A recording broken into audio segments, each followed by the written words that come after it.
بسم الله الرحمن الرحيم. يا أيها المزمل قم الليل إلا قليلا نصفه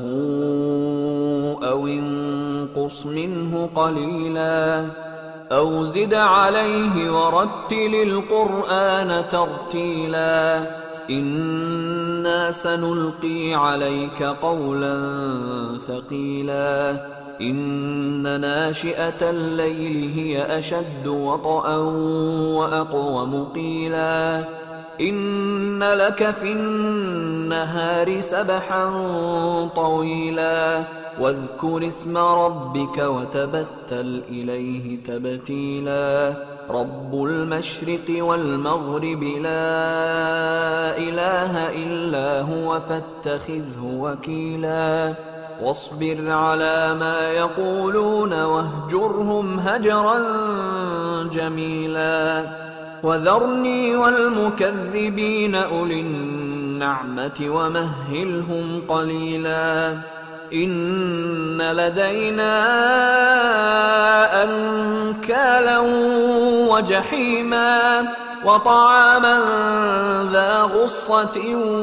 وعذابا أليما يوم ترجف الأرض والجبال وكانت الجبال كثيبا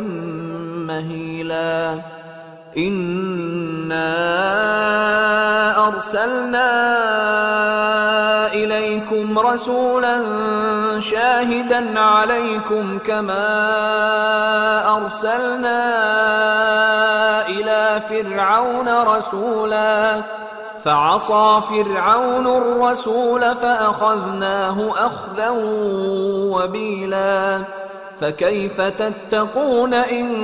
كفرتم يوما يجعل الولدان شيبا السماء منفطر به كان وعده مفعولا إن هذه تذكرة فمن شاء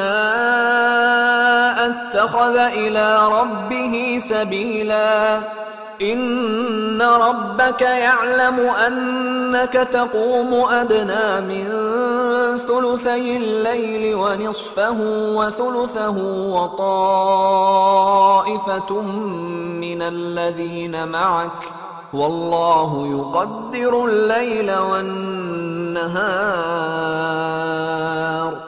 علم أن لن تحصوه فتاب عليكم فاقرؤوا ما تيسر من القرآن علم أن سيكون منكم مرضى وآخرون يضربون في الأرض يبتغون من